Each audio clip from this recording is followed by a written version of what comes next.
From the Foundation Studio on Biloxi's Back Bay, welcome to SuperTalk Outdoors, where we are so honored to celebrate every single Monday at lunchtime the world-class outdoors of the state of Mississippi. I want to thank you for joining us on the powerful SuperTalk Mississippi Radio Network on SuperTalk TV at C-Spire TV. But if you're listening on Facebook or YouTube or your favorite podcast, it's September the 19th. 2022. I hope you had a great weekend. I've seen some velvet deer posted actually, and so it's pretty clear that there have been some hunters out there enjoying this new early deer bow hunting season. And hope you've had it. If you're out there doing that, hope you've had some good success. But I've seen some terrific deer posted on social media. It was another beautiful weekend on the Mississippi Gulf Coast. Enjoyed some football. My son Jordan and my friend Terry Waldrop went up to the farms we lease up in the Mississippi Delta and put some cameras out.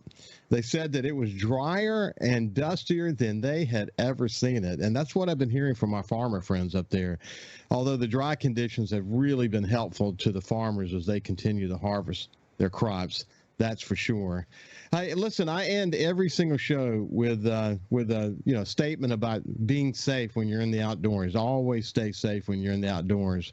My son Jordan and I my son Jordan had an accident while he was putting out cameras on Saturday. He took a knife out to take a branch off, and the knife slipped, and it cut through his glove cutting his ring finger to the bone. Unfortunately, they packed up and headed back to the coast. I met him at the Singing River Gulfport Emergency Room. After a few stitches and a tetanus shot and some antibiotics, he'll be fine in a couple of weeks. But I should point out that the medical staff at Singing River took really good care of him. I've been in a lot of ERs over the years. That was the single best experience I've ever personally witnessed. Another reminder that you can't take anything for granted when you're in the outdoors. Always put safety first. In fact, I have a special show about safety in an upcoming edition of Super Talk Outdoors. I've asked my friend Chris Gertz to join us. He's going to tell a bone-chilling story about an experience that he had last year.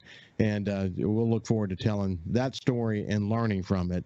By the way, I say I'm in the Foundation studio here every single Monday. I want you to know my team and I are thrilled to be here. The official name of the foundation is the Mississippi Wildlife Fisheries and Parks Foundation, not to be confused with the Department of Wildlife, Fisheries and Parks. The foundation was formed back in 2003, nearly 20 years ago, by a group of dedicated volunteers from across the state. And they form what is called the Foundation Board. They work really closely with the Mississippi Department of Wildlife, Fisheries and Parks to provide independent financial support to help the state's efforts to ensure outdoors enjoyment for generations to come. But they also occasionally fund efforts not directly associated with the Department of Wildlife, Fisheries and Parks. And they'll tackle an issue from time to time, and legislation as well. And when they lock onto an issue, they go in strong, and they're very focused on doing what is right for the state of Mississippi. A good example of that actually recently was the bill that was passed and signed by the governor creating the Mississippi Outdoor Stewardship Trust Fund.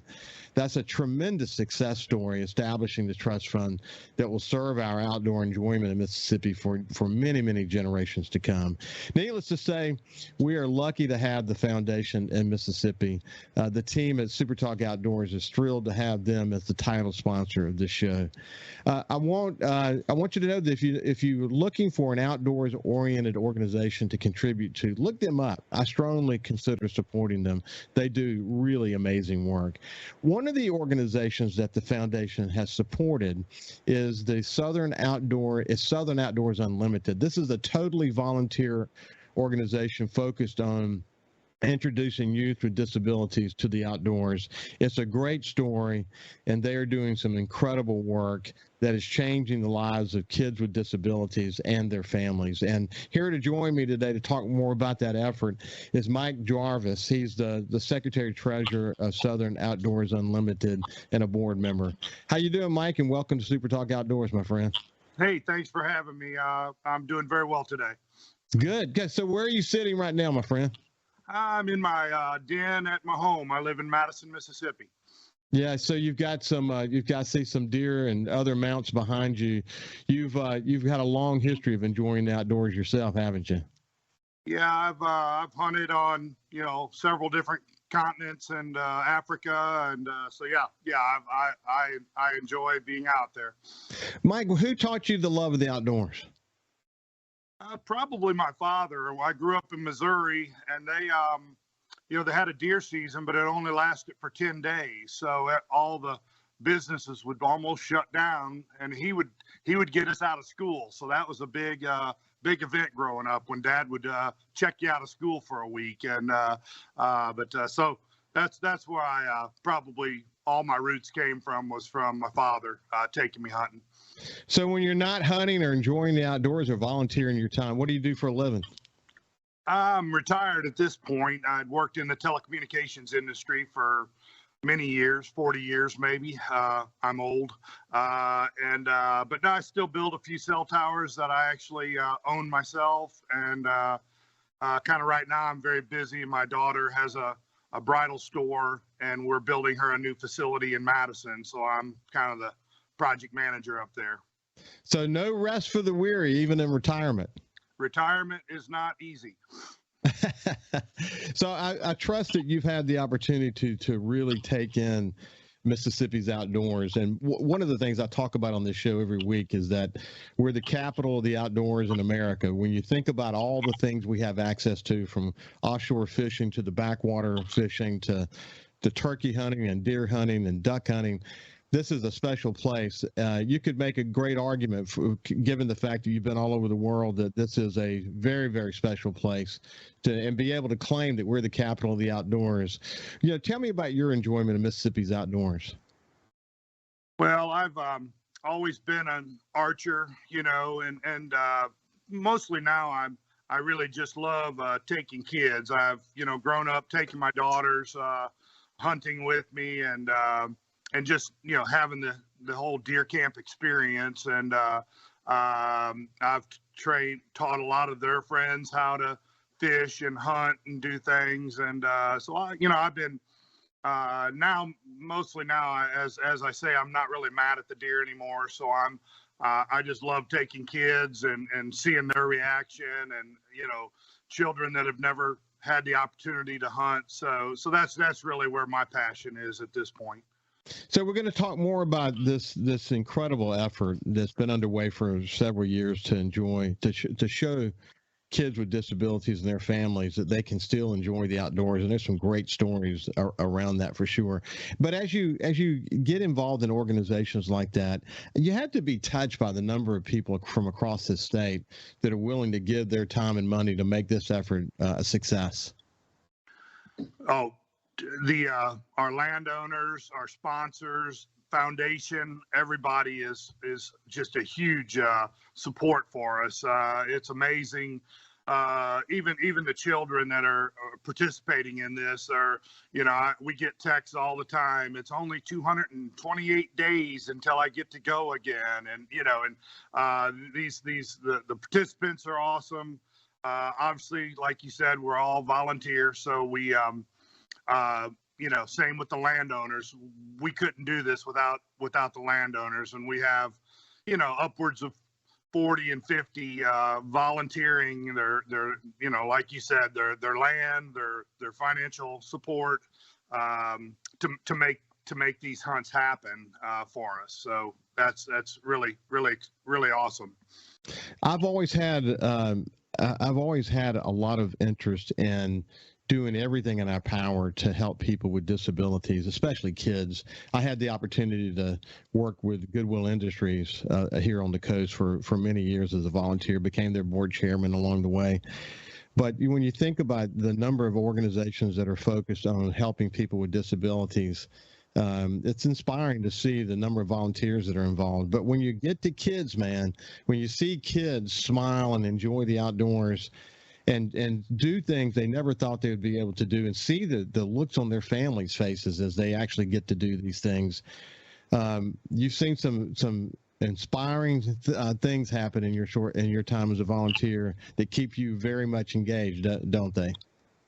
Yeah, it's kind of humbling actually to see what these children go through, every morning when you and we can walk out there and jump in our vehicle and and just live a normal life, so to speak. Well, they've got a lot of they've got a lot of obstacles that they overcome every day, and most you know 99 out of 100 of these children are so excited just to be up and going every day. So I mean, it's very much humbling to see what they go through. And when I complain about my back hurting, it makes me quit complaining about my back hurting. When we come back, we'll continue our conversation with Mike Jarvis and talk about efforts to bring kids with disabilities in the outdoors. Mississippi. Leading the conversation on Mississippi's outdoors. It's Super Talk Outdoors with Ricky Matthews on Super Talk Mississippi. Mississippi.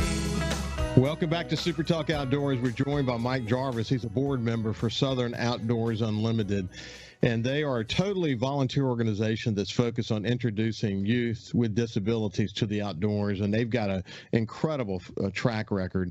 And the 2022 Super Hunt coming up here pretty soon. But before we get to the Super Hunt, let's just talk in general about the organization, Mike, and the work that you're doing, just overall, where your donations come from, landowners' roles, volunteers. The sort of the overarching umbrella story for your organization.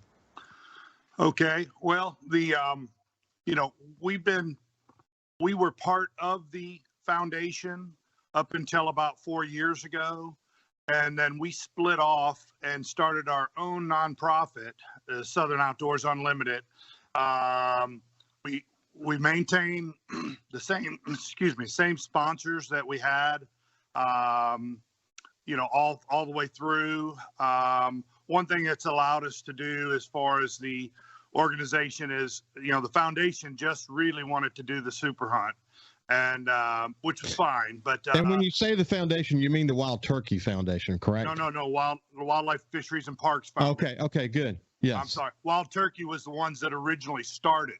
Okay, it was called right. Wheatland Sportsman Okay. way back, many years ago, and then the foundation took it over, and then we've kind of been running it, with them and for them ever since. And okay,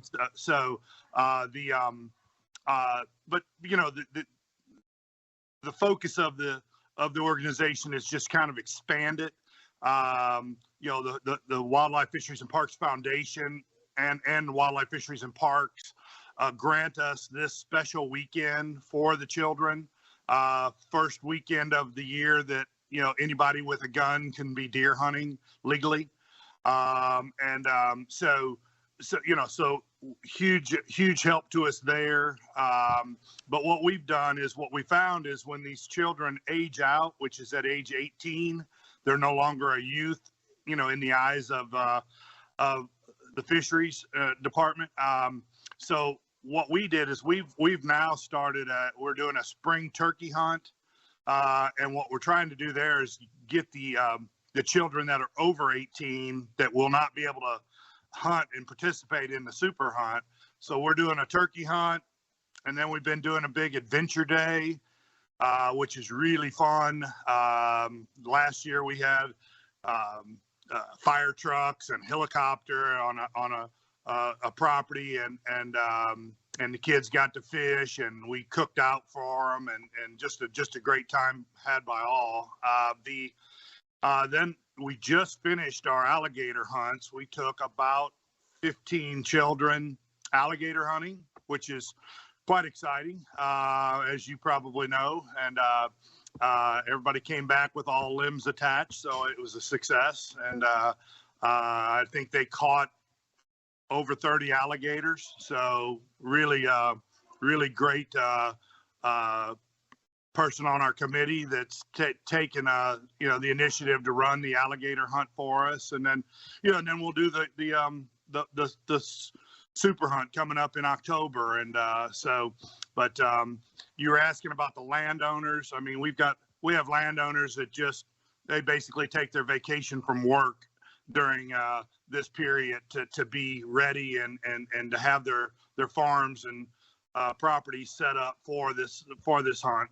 I'm one of them. I mean, I started out being a landowner years ago, and then I started got on the committee, and then I was instrumental in helping set up the nonprofit that we currently operate, so that we could continue doing this super hunt adventure. And you've really you guys are thinking about outdoors in general, including fishing as you go forward. That's an important add-on to what you're doing as well, isn't it? Oh yes, and the departments. I can't remember the lady's name that is in charge of all their fishery stuff. She during the super hunt, we meet at Turcotte Park, and she brings her trailer and she takes all those kids fishing, and a lot of the landowners have lakes or ponds or whatever where they take the children fishing middle of the day.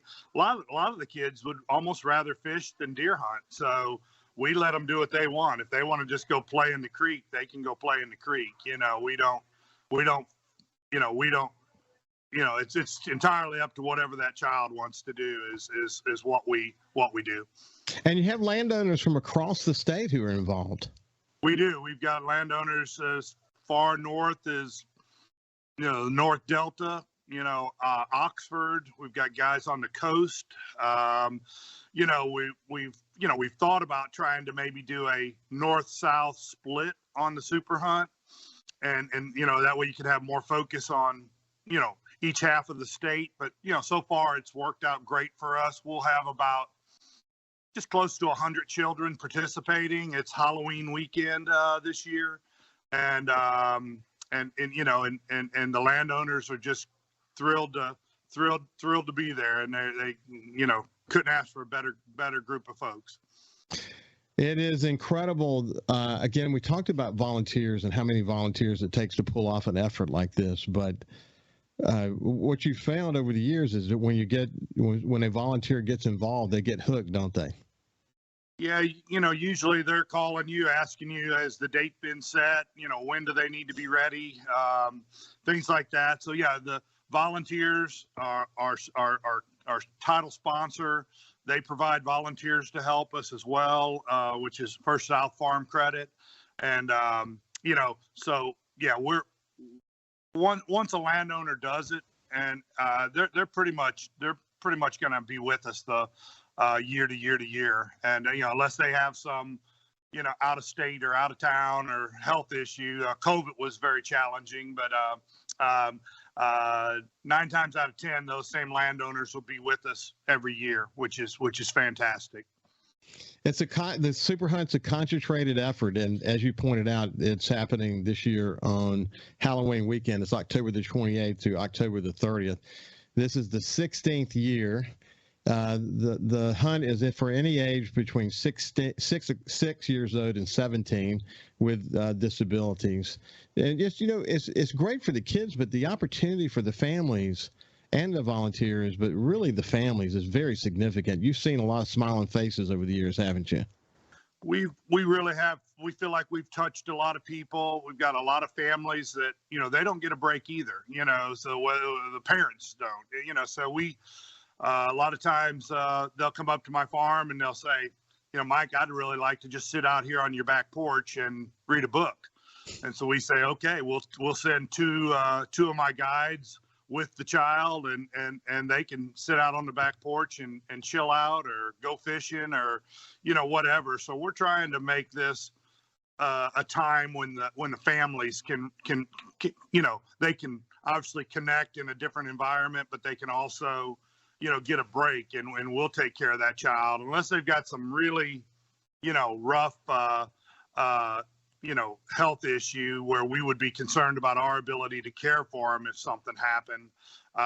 We just send 2 of our guides out there and with the child, and in fact, a lot of times the child doesn't want their parents to go, which we don't kind of tell the parents, but we just tell them, why don't you sit on the porch and read a book, Yeah. So, that's kind of, but no, these kids they're awesome. If you ever had a chance to hang around them with us or come up to my place, we'd love to.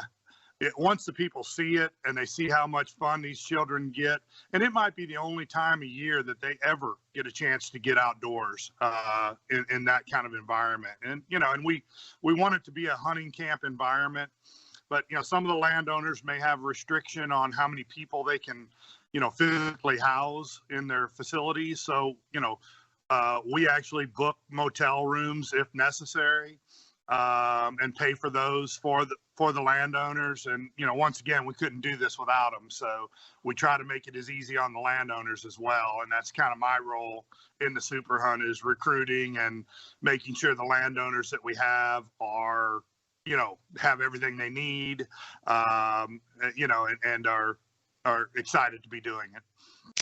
So Southern Outdoors Unlimited is a 501c, I'm assuming, nonprofit organization. Yeah, 501c3, yes. And they need volunteers and landowners and guides and financial partners. And, it takes a lot to pull off an event like this, a tremendous amount of coordination when you think about landowners from across the state involved in helping kids with disabilities. I mean, obviously there are kids with disabilities in every single community, so the needs are great, and the opportunity to show them the outdoors is there. And the more landowners involved, the more guides and financial partners involved and volunteers involved, the better. Hey, when we come back, we'll continue our conversation with Mike Jarvis. He's a volunteer for Southern Outdoors Unlimited. And we'll talk more about the Super Hunt, and then we'll tell some specific stories of kids that have really been delighted by their opportunity to go into the outdoors. We'll see you after this break. You and drive safely. Back to Super Talk Outdoors. It's always, I don't know, it's inspiring for me to have this opportunity on Super Talk Outdoors to share the efforts of volunteers that are working so hard, in this case, to help kids with disabilities be able to enjoy the outdoors. I have a show on the coast called Coast View, and we do it daily. And it's an opportunity for me to talk about the incredible efforts that are underway in coastal Mississippi to make this a better place to live, work, and play. So I'm really thrilled and honored to have that opportunity. But one of the things I talk about a lot is that it takes a lot of volunteer work. It takes a lot of volunteers to make a community like coastal Mississippi tick. I would say the same thing is true for Mississippi. You think about the natural disasters that we have faced, floods and hurricanes and tornadoes, and you name it. Mississippi has been challenged dramatically over many years. One of the things that I always point out on my coast shows is that in order for a community to bounce back, in order for a community to be able to be resilient, to be truly resilient, it has to have volunteers, as the former President Bush used to talk about, the 1,000 points of light. We need 1,000 points of light, single points of light, people that are willing to step forward and fill the gaps and do their role in the community to make this a better place for everybody. And when you have the opportunity, when you focus on the outdoors specifically and have the opportunity to focus on an organization like Southern Outdoors Unlimited and the work that they're doing to introduce the outdoors to kids with disabilities, to do lots of different kinds of events, lots of ways that they help do their work. But the Super Hunt that's coming up in October 28th through October the 3rd is one of the ways that they do that. And it's an intricate effort. And I've got one of the volunteers and a board member, Mike Jarvis, with me today, and we're just talking about this incredible effort. And Mike, when you heard me talk about 1,000 points of light and people coming forward and filling these gaps that are in the community to make this a better place, you've seen that over and over again, haven't you? Oh yeah, we see it every day. We get emails and texts from these children that that we've had with us for even if it was just one season. They're sending us messages about so it's really exciting, and it does take a lot of energy from our committee members all the way down to the landowners. Like I'm trying to plant my food plots now so that they'll be growing if we ever get some rain, for the hunt, and so everybody is going through the same efforts, and we're just excited to be able to touch these children. So let's do this. I want to cover any other details related to the Super Hunt. Then I want to kind of shift gears a bit and let you tell some of what it takes to satisfy the efforts to bring kids into the outdoors. There are different kinds of challenges that specific disabilities might present, and we'll talk about that so people can get a sense of some of the costs involved actually in taking some of these kids into the outdoors. And then we'll spend a bit of time talking about some of the stories, some very specific stories about the efforts that you've been underway to help individual kids and tell their stories.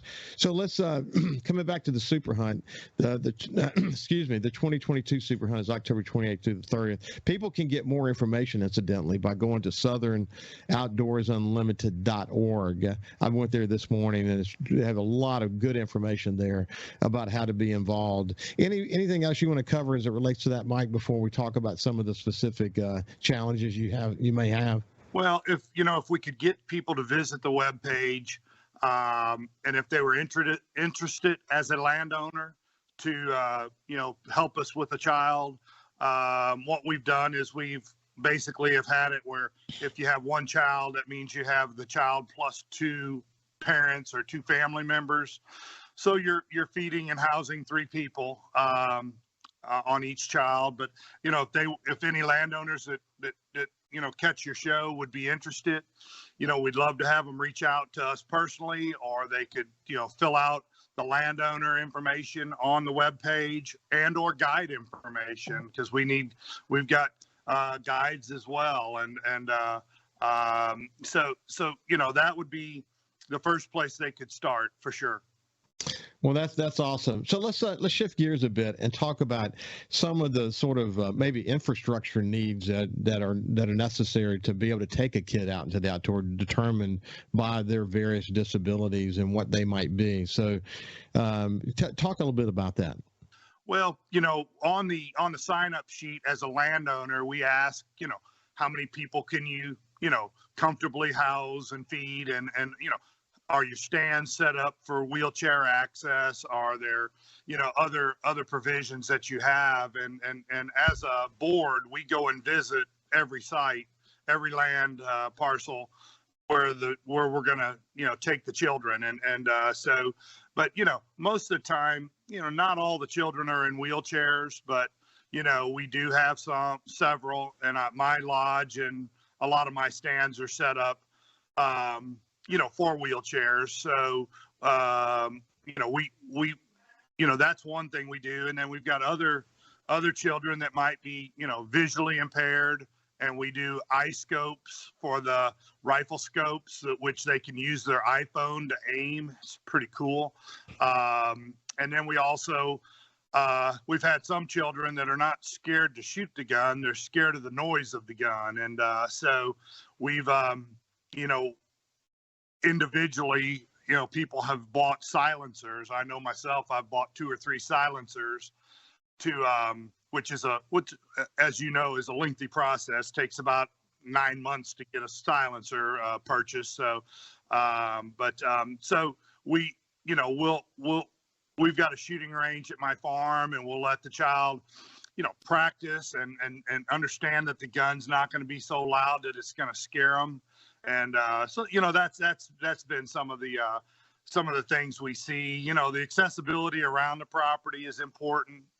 I mean, I remember one time one little boy just wanted to ride around, and he was in a wheelchair, a big motorized wheelchair. So we actually drove him up on my trailer and strapped him down on the trailer in his wheelchair and rode around, and that you could hear him laughing the whole time we were rolling. So that was a lot, a lot of fun. You see that kind of stuff. So, but that's it's not really that hard to take the children and to make sure they're having fun just being there.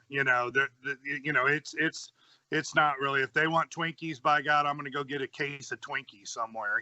So I mean, it's pretty.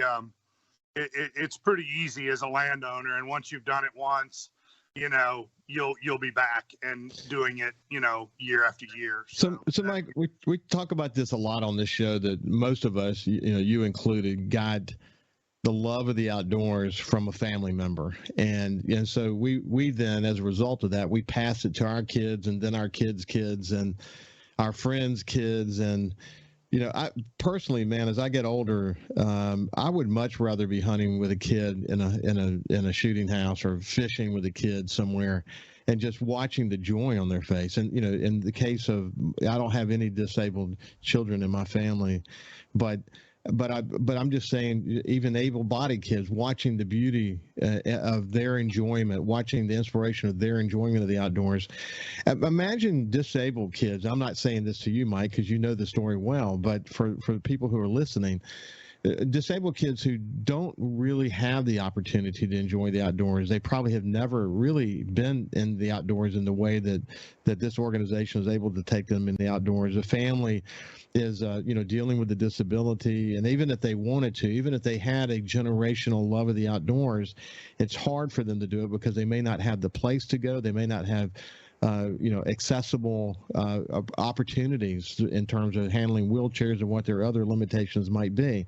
Imagine the joy on a disabled child's face when he or she is enjoying the outdoors for the first time. You know, you telling that story, incidentally, Mike, of just putting the kid's wheelchair up on the trailer and strapping it down and driving around, and being able to hear the joy of doing that. That it's the simple things in life, man. I mean, and when you see the joy on a child's face that went through a situation like that and got to experience that, I mean, that's got to touch your heart, my friend. Yeah, there's a lot of every one of them has their own special story, and we're just thrilled to thrilled to be able to provide you know, an outdoor experience for these children and the families. You know, let them just be a normal child for that weekend, and it is truly touching to be able to see how much fun. I had one little boy last year killed a really nice buck, 8-point with 20-inch spread. I think he scored 140 on my property, and that little boy never quit smiling. You know, he just had his first time he'd ever been deer hunting, and you know, and you know, unfortunately he's really sick, and he's got some heart issues and is looking for a heart transplant. And but you know, we tried to not let him get too excited, but he had he'll be talking about that hunting trip forever, you know. So we're just glad we could help. When we come back, we'll continue the conversation with Mike Jarvis. Just carry on. I'll carry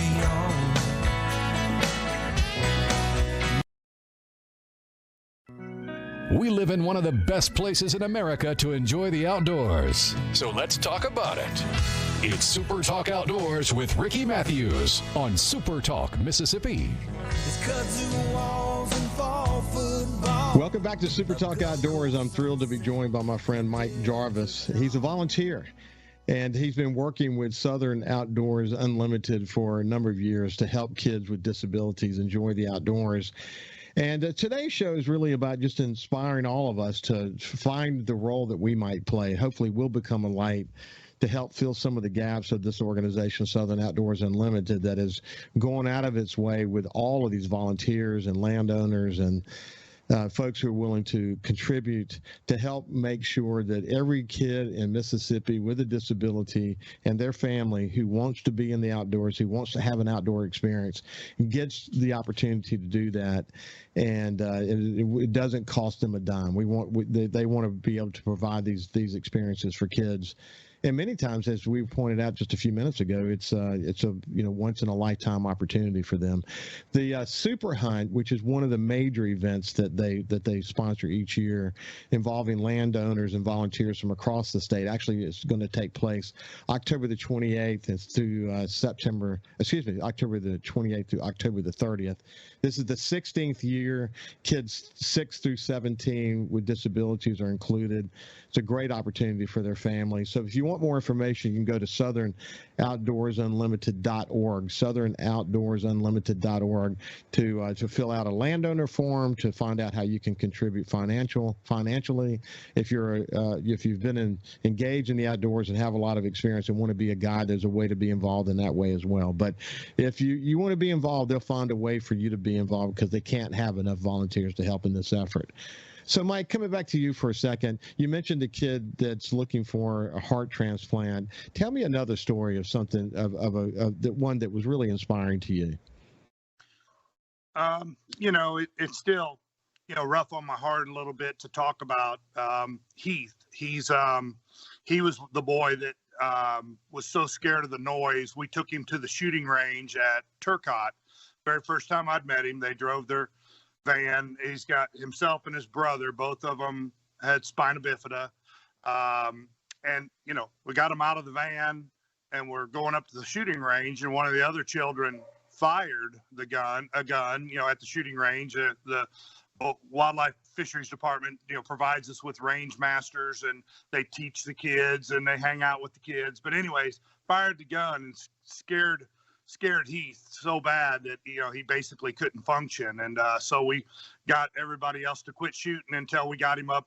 And and that's one of our requirements. We want the child to shoot the gun with one of the range officers, so that we can give the landowner basically a report on the performance of that child. Some of them they can't shoot 50 yards, some of them can shoot 200. So anyways, we got Heath to shoot, and then that's the reason I bought the one of my guides had a gun with a silencer and brought it, and so we got Heath hunting and shooting it, and really starting to enjoy the whole shooting experience. So but he last season he was aging out, and he got him a really nice deer out of a shooting house that actually Scott Penn's son Sterling used to hunt out of, and it's wheelchair accessible.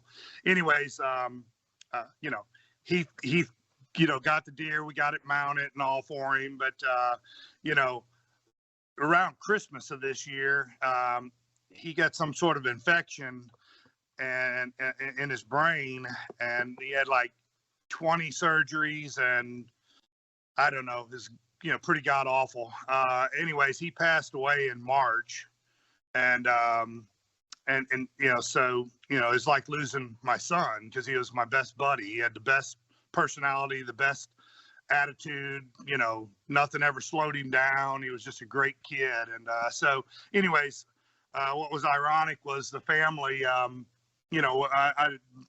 actually drove to Birmingham to UAB, where he was in the hospital, so I could be there when he passed. And but anyways, the family came back out. I invited him back out in June to just come out and take a break with Seth, the other son. And they came out, and then Heather told me, she says, "Well, Mike, we want to spread some of Heath's ashes on your property." He said this was his favorite place besides the beach. And so that was really cool. So we got a bunch of friends together, and we dedicated the field that he loved to hunt. It's now got a sign that says Heath's Field, and it's got a plaque on the wall, saying that he's welcoming you to his field to hunt. And but we're we've just been real excited about doing stuff like that. And these people, really, you become friends with them. You don't always get the same child, year to year, but you definitely you get a very close relationship with them.